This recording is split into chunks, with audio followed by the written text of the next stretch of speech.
Hi, I'm Nelson Spitz. I'm here with my co-host, Jeff Craig, and also Gavin Dillingham. We're here on behalf of an organization, EEB Houston, which is a collaborative partnership between the World Business Council for Sustainable Development and the United States Business Council for Sustainable Development. Both are nonprofit, action-oriented organizations which serve to foster awareness and implementation of strategies for more productive use of our precious natural resources and guiding us to transition into a low-carbon, sustainable environment. In 2014, these two organizations selected the Greater Houston area as a key city to establish an initiative to reduce building energy and water consumption by 30% by the year 2030. EEB stands for Energy Efficiency in Buildings and is hosted by the Houston Advanced Research Center. Our mission is to raise awareness of the benefits to addressing energy efficiency in our buildings and educate the commercial real estate community about emerging financing tools and technologies that enable these projects to get done. We are creating this podcast program, EEB Live, which is intended to increase mind share of sustainability topics and solutions to the challenges that building owners and managers face on a daily basis. Today, I'd like to introduce our special guest, Mark Jewell. Mark is a best-selling author, speaker, and trainer. He is co-founder of several companies and is president of Selling Energy, a company that specializes in training professionals and organizations on ideas and strategies that get more energy efficiency projects approved. His experience includes over 30 years in commercial real estate, 20 years in energy efficiency, and 40 years as an entrepreneur. He has influenced energy efficiency decisions in more than 3 billion square feet of commercial properties in North America. He also helped the United States EPA implement the Energy Star program for commercial buildings, which has and continues to have a huge impact on our environment. Mark is also the 2015 recipient of the prestigious Gold Stevie Award for Top Training and Education Leader of the Year, and is a true expert in the field of energy efficiency and sustainability. Thank you, Mark, for taking your valuable time today to share with us some key ideas with our audience. Hey, thanks for having me on the show. Thank you. Thanks a lot, Mark. So in your book, just to get started, you mentioned that people don't make decisions, they make comparisons. Could you give us some examples of how that plays out when owners or operators are evaluating these projects? Oh, sure, absolutely. Yeah, the book Selling Energy, that was comprised of about 80 essays, very short essays, 1, 2, 3 pages each, on novel ideas of how to advance efficiency in the marketplace. And one of the things I noticed a long time ago is that people are predictably irrational, and there's a lot of evidence of that in the marketplace and decision-making in the energy space for sure. But one of the things is that people don't make decisions, they make comparisons. So I'll give you an example. Let's imagine you are a hotel operator, and someone comes and says you should replace your chilling plant, or you should put in LED lighting, or you should do something else. And the first reaction is, well, okay, I'm not sure I have the money in the capital budget for that. But then you say, wait a second, the amount of money that this sort of improvement would bring down to the bottom line is not unlike the amount of money that you earn the old-fashioned way if you do X number of revenues. And the way you get the difference between the energy savings and the revenue creation requirement would be to take the net margin of the business and say, okay, let's say you're running a 5% net margin in this hotel. It's an income property, right? You're running this business at a 5% net margin. If I give you $1,000 in energy savings, it's $20,000 worth of rental income you'd have to have in your hotels. More likely, maybe it's $100,000 worth of savings at a large hotel campus. Now you're talking about $2 million worth of bookings that you'd have to have a revenue. And what I like to do is I like to connect the dots. I like to say for them, for example, I'm going to take a little hand calculator out for this. Let's say you're going to save $100,000 and your margin in that hotel is 5% at the end of the day. To make that $100,000 the old-fashioned way, you'd have to have $2 million worth of revenues. So if your average daily room rate is $100, that means you have to have 20,000 room nights booked in your hotel. But since your hotel is not 100% occupied, let's say it's 75% occupied, now you have to have 26,666 available room nights in order to book the ones that you'd have to book to get the required revenue. If you divide that by 365 days a year, you'd have to have basically 73 rooms available to rent. I hope I did that math right. I did it fairly quickly on a calculator. But the bottom line is, I guess the connecting the dots would be, you go for the profit that you can get to the bottom line for the energy savings, You then divide it by the net margin, get the gross amount of revenue that the hotel would have to produce, divide that by the average daily room rate, divide that by the hotel's occupancy percentage. That tells you how many, and then divide it by 365 for the days of the year. And that tells you basically how many more rooms you'd have to have on tap to actually produce an equivalent $100,000 at the bottom line. So now you come with a punchline. Would you rather do this energy efficiency improvement or find a way to add this many rooms to your hotel, or whatever? I mean, so that's just one, maybe some cumbersome example. But people, I've seen it done in a variety of segments where, would you rather do this or that? And they say, well, that's a heck of a lot easier to do this or that, this than that. And I think when you juxtapose to, for example, what it would cost to build those additional rooms, or what it had cost you to build those rooms to get the rental revenue versus what it would cost you to do this retrofit. I mean, you see evidence of this a lot. One of the other things I think is closely related to that is, for example, with the Energy Star building label. There is a lot of evidence in the marketplace that buildings that have had the Energy Star, say office buildings, U.S. commercial office buildings that have had the Energy Star building label affixed to them, they generally sport higher rent revenue per square foot, higher occupancy, and higher sales price. So you have to ask yourself, what else would I have to do to get my rental revenue up, or get my vacancy down, or get my sales price per square foot up? And is it easier or more difficult to do it the old-fashioned way, rather than just trying to get myself that Energy Star label and using that to leverage those effects in my property? So I think that understanding people don't make decisions, they make comparisons, I think is a very important key to selling effectively in this marketplace. Absolutely. That's especially important in the Houston area, where some 900 hotels representing over 80,000 rooms and $1.3 billion in annual revenues are getting ready for the Super Bowl. In August 2016, the City of Houston officially launched its PACE Property Assessed Clean Energy Financing Program, which further enables building owners to do deeper retrofits, whole building upgrades, rather than just point projects such as lighting or HVAC. Is there a different strategy that might be involved in selling owners on a deep retrofit project versus a single point project? I think the bottom line is you really have to connect the dots between what additional income they can bring into the building in the form of net operating income, and what impact that has on the asset value of the building. Now, everybody on this call, no one on this call, for that matter, many of the people listening to this recording, they're not strangers to the reality that there are so many different kinds of lease types out there. So you have to figure some of those leases where the landlord pays everything and would therefore be the beneficiary of energy efficiency savings. You have net leases where the tenant pays everything, either directly to the utility in the case of utilities, or maybe through some common area expense, maintenance fee that's parsed out based on rentable square footage percentages or some other mechanism, or these modified gross or fixed base leases or expense lock leases where the landlords and the tenants share. But the bottom line is, the more net operating income you manage to get on the landlord's pro forma, the better, the more valuable that building is going to be. And the what I love about the PACE initiative is that, I mean, think about it. Let's back up for a second. How many real estate developers actually have not made wealth based on OPM, other people's money? I mean, they take a construction loan out from a bank, they take out financing from insurance companies and other pension plans and other banks. So they're leveraging their real estate assets. And one of the most creative ways to leverage real estate wealth to make sure that you can create value in your existing building is to take more money out of the building and basically use the property itself as the collateral through one of these PACE arrangements. Imagine for a moment what would happen if you were a building owner and you managed to have the opportunity to do a deep retrofit with the help of one of these PACE loans. You take $1 million out of the building, you invest it, and let's say, deep retrofits typically have a very long payback period, right? But not that payback period is the way to judge things, but let's assume you're going to go really deep into whole building retrofits. So you're going to get projects that together might be like a 6-year payback. Maybe you said, let's go crazy. Let's do 10-year payback. 10-year payback, you take $1 million and you manage to drive, let's say, $100,000 in annual savings.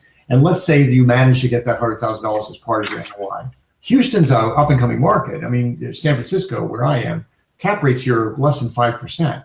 So if you added $100,000 in net operating income to your building, and you sell that building at a cap rate of 5%, you've just added $2 million to the value of the building. And remember, you only borrowed $1 million to do it.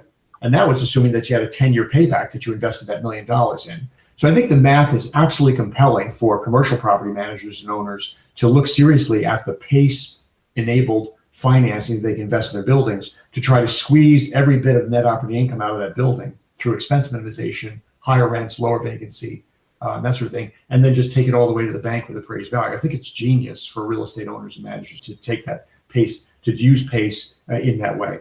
Can you elaborate on what other potential value propositions that drive these energy efficiency decisions among building owners?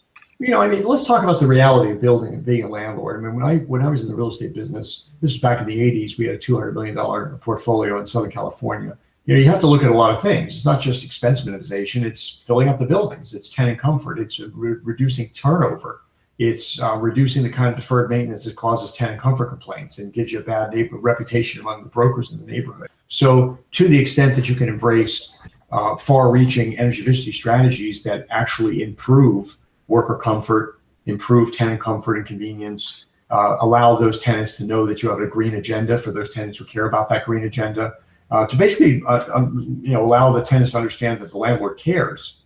It's funny. In our workshops, we have these efficiency sales professional boot camp workshops. We also do a program called Learning to See Self-Efficiency Effectively. And in both of those kinds of workshops, we often summon up an article that I saw in BOMA Skylines magazine way back in 1992. And essentially, it was talking about tenant retention in the 90s, was the article. It was written by Rick Mallory and an associate of his back in the day. Rick is probably one of the top 10 real estate attorneys in the country now. But at the time, he advanced this theory that the real estate market, I don't know if you guys remember it, but back in the 1990s, the real estate market was so terrible. Developers' flagship or motto was stay alive till 95. So they knew they couldn't raise the rents. They're trying to hang desperately onto the net operating income they had. And Rick Mallory's premise in this article with his co-author was that you need to keep your tenants happy, because if they leave, it will be phenomenally expensive. So I think, in answer to your question directly, one of the best things that landlords can do is leverage energy efficiency to keep their tenants happy, to make them more profitable, more productive in the building, and to make sure that there's no turnover, because turnover is very expensive. Does that make sense? Absolutely. Yeah. Especially the case in Class B and Class C buildings, where people typically have all sorts of complaints about the less than Class A amenities that are available, and some of the antiquated systems that you'll find in these buildings. So to the extent that you can run an environmentally tight ship with an Energy Star building label, for example, or a LEED certification on the front door, and people know that you're doing everything possible to reduce the operating expenses for the tenants, at the same time you're increasing occupant comfort and safety and convenience and control, that's the way to hang on to tenants. We recently moved out of a building just because we wanted to move closer to my daughter's new school for gifted children down here in Silicon Valley, but we used to be in a building in San Francisco, and that building had an Energy Star label of 98. And it was a Class B building, but the building was 100% occupied because the landlord was really on top of his game, and he really used energy efficiency and all the comfort and control and convenience that came with that to attract top quality tenants and to keep the building full. Excellent. Mark, I've heard you say that contrary to popular belief, energy efficiency is far from a no-brainer, especially for people who are involved in operations and responsible for advancing propositions back to the owners. What is so complicated, and how can they make this easier so that they can complete more projects? It's interesting you should say that. That's one of my pet peeves in this industry. People always say that energy efficiency is a no-brainer, and I think that just it's so disrespectful of how complicated a symphony this is to make sure that everybody plays the score in the right order, and you actually entertain the audience, which is ultimately the owner who writes the checks for these improvements. If you look at how interdisciplinary this decision-making is, your head would spin. We talked about predictable irrationality before. If you take a look at how people are looking at absolutely kooky metrics like simple payback period and internal rate of return, which is fundamentally flawed from a finance standpoint, and even return on investment. Simple payback period and return on investment are sort of partners in crime, and that neither one of them really does justice to how long the thing is going to continue to produce savings, or whether the savings change from year to year. It doesn't even take into account time value of money. So anybody approaching the energy efficiency scenario is saying, well, this is easy. It's a 2-year payback, 3-year payback, 4-year payback. They're not looking at 10% of what the financial metrics are. Maybe that's an exaggeration, but basically, if you look at the 6 financial metrics that you should be using to justify expenditures in capital projects in, for example, the energy context, simple payback period, return on investment, internal rate of return, they are the most popular, but they're absolutely the most dysfunctional metrics for picking projects. The ones you should be working on are savings to investment ratio, net present value, modified internal rate of return. So from that standpoint alone, it can't be a no-brainer, because a lot of these contractors and other advocates of efficiency are not even familiar enough with the 3 financial metrics that they should be using to to opine as to whether or not the owner or manager should be going one direction or another. Complicating this picture is the fact that in commercial real estate, leasing is a bear. I mean, you can have one building that has several different lease forms because the owner has changed, the building has changed hands over multiple owners, and owners have their preferred lease forms, plus persnickety landlord-tenant reps. Landlord reps and tenant reps have different opinions as to which clauses should be stricken in model leases. So you could have a real alphabet soup of lease clauses in a given building. And while a simpleton might approach a building that's owner-occupied the same way they approach one that's non-owner-occupied, sophisticated people realize that you can't really look at the energy efficiency potential until you actually understand who's going to pay and who's going to benefit. And then you get into the appraisal of these pieces of income property, appraisal techniques, and they're not that simple either. And so you have all sorts of things that introduce complications into the equation as to, if you do this with landlord money, will you be able to get money back onto the landlord's income statement so that you can earn a fair return on his investment? Can you, for example, have CapEx cost recovery provisions either in the lease or can they be added to the lease so that when the landlord pays for improvements in the middle of existing tenants' leases, they can actually claw back the savings from the utility that result when the tenant's net lease would de facto give those tenants to him by default. Now you got to claw it back. So, I mean, that's just an example of several of the dimensions of ice that are under the tip of the iceberg that somebody who really knows better would never say something as silly as, well, it's a no-brainer. It's really easy. I mean, you screw a light bulb in that's LED, it's got to use less energy than incandescent bulb. So what's the big problem here? Another critical factor in the equation here that I believe you may have already mentioned earlier is the single-page financial summary. Considering all of the items that you've just talked about, is that still possible? Oh, absolutely. See, we have a process that we've been teaching. Perhaps I should back up. I started this business right after Wharton in 1993. And at the time, we named our company Energy Efficiency Funding Group because at the time, I thought that the way that people made energy efficiency decisions was dysfunctional because they didn't have the money to do these improvements. So we figured that I'd take a page out of the syndicator's playbook. I just left the real estate business at that point and figured we'll just raise a blind pool of $50 or $100 million and we'll lend the money out to people who know that they should be doing efficiency but don't have the money to do it. Well, I didn't give $1 out of capital in the 7 years I ran that operation because it was clear to me that people had plenty of money. They just didn't want to spend it because they weren't motivated to spend it. So I thought, maybe we should start doing some mathematics, some higher order mathematics. So the slogan at that point was replace myth with math and motivation. So we did these calculations and showed people that it really was in their best interests. And then, of course, we helped the EPA create the Energy Star Buildings Program for commercial real estate to make these landlord-tenant dynamics less opaque, so that landlords and tenants alike could dispel a lot of these crazy myths about split incentives, and people could realize that being a little creative, you can get the same party that pays to be the party that benefits. So hence the 2 billion square feet recruited into Energy Star. But then I didn't see the needle in energy efficiency in this country moving fast enough. So I thought, you know what, maybe it's the free money, the rebates. It's a dysfunctional marketplace because there's information asymmetry between all these groups that are giving free money and the groups that are wanting to take or deserve to take the money. So we literally raised venture capital in 2000 and we created a company called Real Win-Win. And we figured if we raised money to put together this, really at that point, the first complete database of energy efficiency funding in North America, all the thousands of utilities and other sources that were giving money away, then that would be the key. And we even put a full form rebate administration arm in place. And we had 2 billion square feet of clients in that business. And literally 80 or 90 of the largest national chains in the United States, people like Walgreens with 700 locations and JCPenney with thousands of locations. And we filed rebate paperwork with them. But I didn't see the needle moving fast enough there either because it was obvious to me that there was some fundamental disconnect between why people made decisions and how these decisions were being posed to them in the form of proposals. So about 4 or 5 years ago, my wife and I were a husband-wife team in this woman-owned business in San Francisco, the Bay Area. We said, you know what? I think we finally got it. The reason that people don't sell more efficiency is because they can't sell. It's like Occam's razor. Like, why overcomplicate it? It's not the lack of money. It's not the lack of building technology. It's not the lack of rebates. It's not the lack of building technologists. You can't sell because you can't sell. So we thought, well, let's take this 3 billion square feet of scar tissue over 23 years and put it into a box and teach people in the form of workshops and online on-demand training and keynotes and things like that we do, the pods and the blog every day, podcasts. Let's teach them how to sell. And boy, when we did that, the floodgates opened. And hence we renamed the company. We actually started a DBA called Selling Energy because Energy Efficiency Funding Group was kind of irrelevant. I mean, the name of the company is irrelevant because it wasn't that people didn't have the technology, the technologists, the rebates, or the funding to do this. It's that they just didn't think it was in their best interest, which comes back actually to one of the first questions you asked me, which was, why is this not a no-brainer? And the other question is, people that make decisions and make comparisons, could you explain that? Because that's basically what it is. So getting back to the most recent question you asked me, how do you make this proposition simple for people? Well, we have a 3-point process. First, you have to have an elevator pitch. You have to have a 15-second pitch that is fine-tuned for the person standing in front of you that will tell that person why they should listen to you for the next 2 or 3 minutes. So 15 seconds, the only thing you're selling is the right to be listened to for the next couple minutes. The second thing is the one-page proposal. The one-page proposal literally is that. It's 1 page blank on the back, and it really focuses on the why, not the what or the how or the how much or the when, but the why.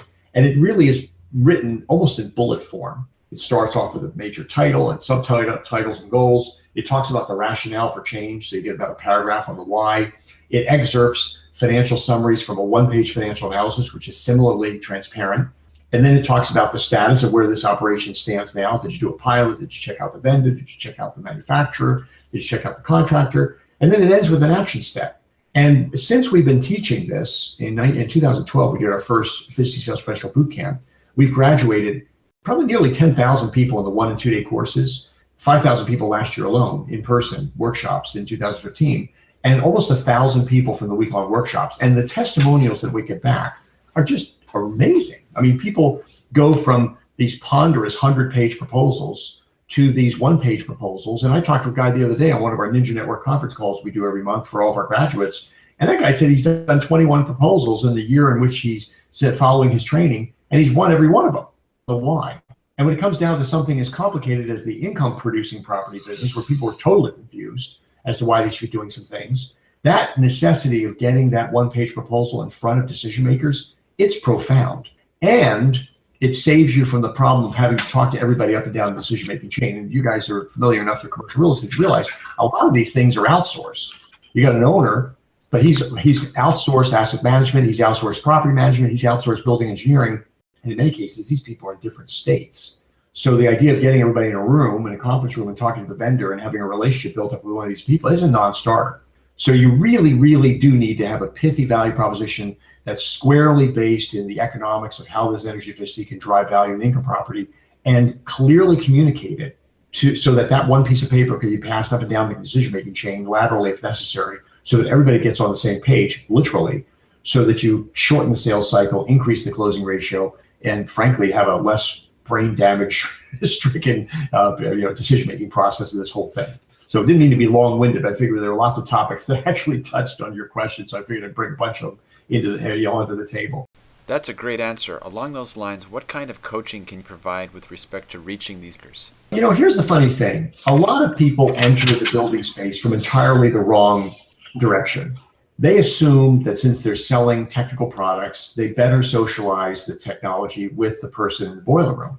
And, we've talked about the boiler room, the boardroom, and the wrenches and the ties. And look, everybody's necessary in the ecosystem to keep the world going round. Unfortunately, as much as you'll be able to stay in your comfort zone, if you're a technologist selling, say, wireless control systems, et cetera, if you convene a free Subway sandwich lunch and learn with the chief engineer, he and you could talk all sorts of shop talk all day. But at the end of the day, he doesn't have a Discover card large enough to buy the improvement that you're suggesting that his building implements. Moreover, he probably doesn't have the knowledge between his two temples to realize how powerfully impactful this installation, this technology would be. He doesn't know how buildings are appraised. He doesn't know the impact this is going to have on occupancy or rent per square foot or cap rate. He doesn't know any of those things. He doesn't know how powerful it's going to be to reposition the building as Energy Star building and use that label to run all the way to the bank with higher rents and higher sales price and lower vacancy. So he's squarely in his comfort zone, your comfort zone, and neither one of you can buy the improvement that you're pitching for the building because you're selling it and he doesn't have enough money to buy it. So what I tell people is you need to go and identify the people that have the need, the desire, the authority, and the ability. And if you screen the chief engineer that we talked about for the last 5 minutes by those 4 criteria, you'll realize he may have the need, he may have the desire, he doesn't have the authority, and he doesn't have the economic ability. So what are you doing wasting time in the boiler room? I mean, honestly, our best sales strategies were always focused on C-level or VETO, very important top officer. You don't have to be talking to the CEO or CFO or CEO or EIIO. You just have to be talking to the person who is the influencer that can get the job done in the organization. So that typically means, I mean, I'll tell you exactly how we recruited people into the Energy Star Buildings program. We had a list of the top 100 office building owners and managers, income producing in the country. And I literally, and I and a team of that I was working with, we literally went mano a mano, talked to them face to face and on the phone individually, and told them how energy efficiency, this voluntary pollution prevention program, would make their buildings more competitive, profitable, and valuable. We didn't start with the building engineers. We started with the asset managers, the portfolio managers, the real estate investment trusts. And once they got the bug and they realized that there was this huge 3-point dark black line connecting the two dots on their spreadsheet between increased energy efficiency and increased asset value through the metric of net operating income, they were all over it. And they gave directions to boiler rooms across the country: cooperate with this benchmarking exercise, cooperate with this Energy Star program. And by the way, we want your scores in by the end of the year, and you need to prove to us if you have a score movement down by more than a couple of points on a normalized basis. You got to ask us, or you got to tell us at the end of your management report, why is your portfolio management, your energy benchmark slipping? And I'll tell you something, that worked really, really well. In 3 years, we recruited 2 billion square feet into the program. And I guarantee we wouldn't have gotten nearly as much enrollment had we started in the boiler room. Mark, could you tell us if these principles and these techniques, do they also apply to renewable energy projects or water conservation projects? I mean, is it the one-size-fits-all approach, or are there different strategies when you're selling to small and mid-sized commercial owners and operators? What's your take on that? So. Okay. Well, let's separate those two questions. First of all, we have the philosophy that no niche is too small if you own it. And the reason that my wife and I decided to focus on the energy solutions space is that we didn't really see any credible players delivering absolutely world-class sales training specifically geared to the energy solutions space. I mean, there are lots of really great sales trainers out there, but I think when you come to the table with 20 plus years of experience and 3 billion square feet of scar tissue, you bring reality to the table that really anchors the training that you give. Now, that said, we've done energy efficiency, demand response, renewable energy, electric vehicle charging stations, battery storage. All those trainings are very similar because you still need to get the attention of the decision maker.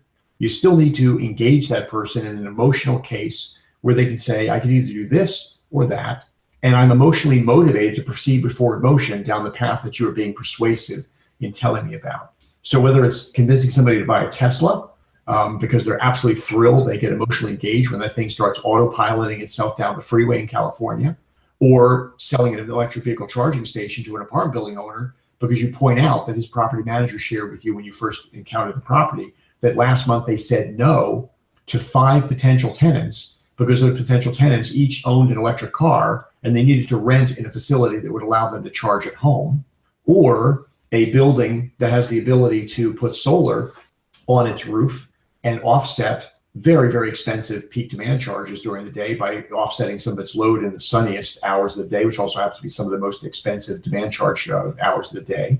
Or you're selling battery storage to a building that realizes that, wait a second, we could literally put the equivalent of a vending machine in one of our parking spaces, and we can charge that sucker up at night at 7 cents a kilowatt hour. And then we could dispatch energy out of that thing when electricity is 44 cents a kilowatt hour in the middle of the day, in the middle of, or maybe $1.35 a kilowatt hour in the middle of a critical peak price emergency in San Diego. So you're selling all of these because they make emotional sense. You're selling all of these because the value proposition makes sense when phrased in either an emotional context or a business acumen context. And every one of those value propositions is calibrated so that it can be measured with a yardstick that the customer is already using to measure his own success. The apartment building owner wants full units, hence the battery or the electric vehicle charging station allows him to attract a wider net of customers to sustainability-minded electric vehicle chargers that he would not be eligible to recruit if he didn't have the charging station. The battery charging, similar thing, solar panel, similar thing, energy efficiency, similar thing. And at the end of the day, in income property, it all comes down to how are you going to move the needle called net operating income, and how are you going to convert that to asset value. And if you're super clever, you'll also tell a story where now if you put these green amenities into the building, there is a certain class of investor who is going to pay a lower cap rate for that building because all the super technology you've put in allows that building to be less susceptible to technological obsolescence, deferred maintenance, regulatory compliance, utility price spikes, tenant comfort complaints, and all the other things that are risk factors that cause people to generate a cap rate in the first place. So I think there's a lot of commonality, and I don't think this is limited at all to energy efficiency, not at all. Oh, the second part of your question was about small, medium-sized business. I think that wasn't it? I think it was. Small, medium-sized business operators. One of the other things I'll share on this call is that the smaller you are, the busier you are, the more overtasked and understaffed you are likely. And as a result, it's even more important to get to the point. So while people say, well, I have to have a one-page proposal to get the attention of the CEO, and it is true that the average CEO makes 139 decisions in a typical week, and more than half of them are made in 9 minutes or less. So if you have a one-page proposal that he or she could read in 4 minutes, that gives that person 5 more minutes to think about what he or she wants to do with that proposal. Ideally, they're going to say yes to the action step at the bottom of that page.